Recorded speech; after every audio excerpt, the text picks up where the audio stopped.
जय श्री राधे। यह कहानी है श्री कृष्ण की एक भगत कर्माबाई की। कर्माबाई राजस्थान में नागौर जिले में रहने वाले जीवन राम डोडी नामक जाट की बेटी थी। जीवन राम श्री कृष्ण के अनन्य भक्त थे। उनके घर में भगवान कृष्ण का एक मंदिर था।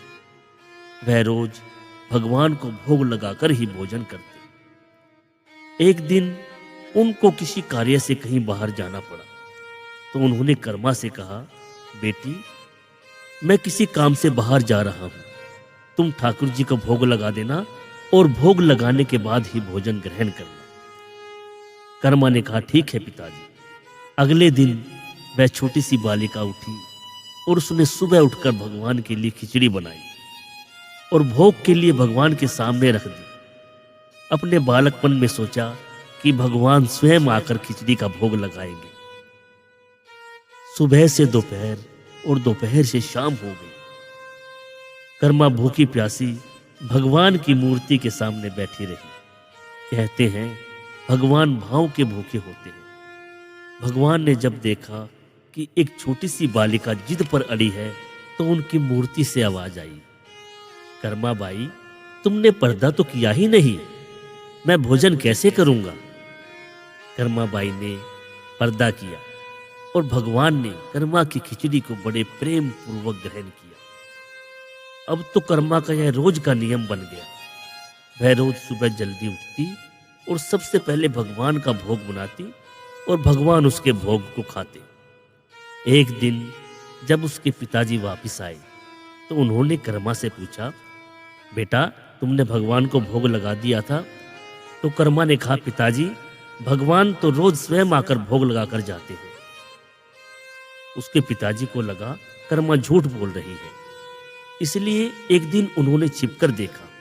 तो क्या देखते हैं, कर्मा ने खिचड़ी रखकर पर्दा किया और थोड़ी देर बाद पर्दा हटाया तो थाली खाली थी। उसके पिताजी गदगद हो गए। मैं भगवान की तलाश में बाहर घूमता रहा और भगवान साक्षात मेरे घर में ही विराजमान है। उन्होंने कर्मा से कहा, बेटी, अब रोज तुम ही भगवान को भोग लगाया करो। कुछ वर्षों पश्चात कर्मा के पिताजी की मृत्यु हो गई, लेकिन कर्मा का यह क्रम लगातार चलता रहा। वह रोज सुबह उठती, खिचड़ी बनाती, भगवान को भोग लगाती और भगवान उसके भोग को खाते।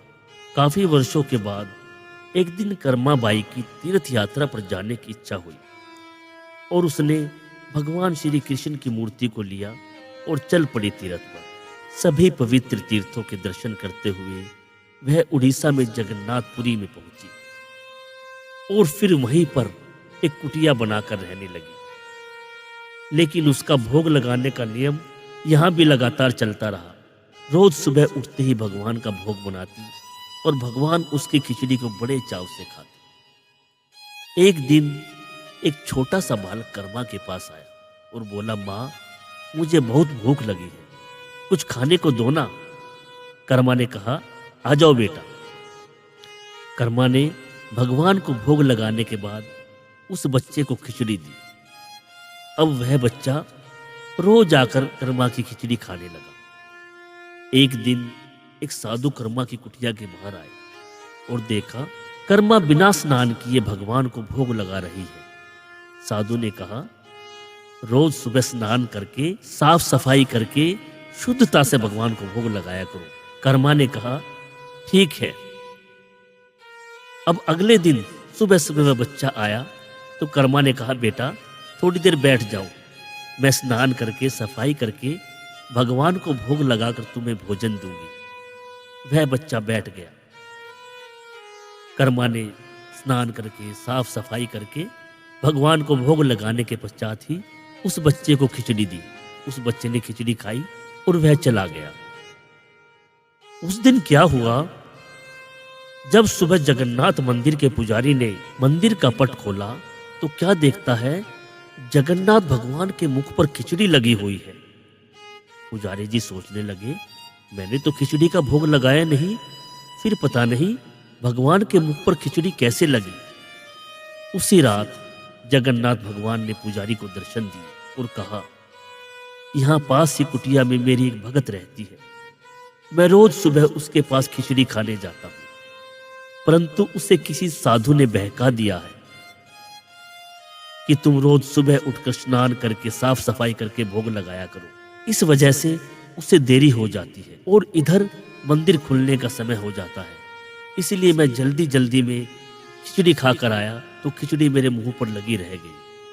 पुजारी जी ने सुबह उठकर उस साधु को तलाश किया और उसे सब वृतांत सुनाया। वह साधु कर्मा बाई के पास गया और उससे बोला, भैया आपके लिए कोई नियम नहीं है, आप जैसे पहले भोग लगाती हैं वैसे ही भगवान को भोग लगाइए। उसके बाद कई वर्षों तक यह क्रम चलता रहा। कर्मा खिचड़ी बनाती रही और जगन्नाथ भगवान रोज एक बच्चे के रूप में जाकर उसके पास खिचड़ी खाते रहे। अब कर्मा वृद्ध हो चली थी। एक दिन उसका निधन हो गया और कहते हैं उस दिन जगन्नाथ भगवान की आंखों से लगातार आंसू बहते रहे। सभी पुजारी और जगन्नाथपुरी के राजा मंदिर में आए और हाथ जोड़कर खड़े हो गए, प्रभु हमसे ऐसी क्या गलती हो गई है जो आपकी आंखों से आंसू आ रहे हैं। उसी रात जगन्नाथ भगवान वहां के राजा और पुजारी जी के सपने में आए और उन्हें बताया कि यहाँ मेरी एक माता रहती थी जो बड़े प्रेम भाव से मुझे रोज खिचड़ी खिलाती थी। आज उसकी मृत्यु हो गई है, मैं उसी के लिए रो रहा हूँ। अब कौन मुझे रोज सुबह सुबह खिचड़ी खिलाएगा। उसी दिन से लेकर आज तक रोज प्रतिदिन सुबह जगन्नाथ भगवान को कर्माबाई की खिचड़ी का भोग लगाया जाता है। कहते हैं कि एकादशी के दिन चावल खाना बहुत बड़ा पाप माना जाता है, लेकिन जगन्नाथपुरी में भगवान को एकादशी के दिन भी चावल का भोग लगाया जाता है। भगवान तो सिर्फ भाव के भूखे हैं। आप भाव से भगवान को कुछ भी भोग लगाए, भगवान के लिए वही 56 भोग है। जय श्री राम।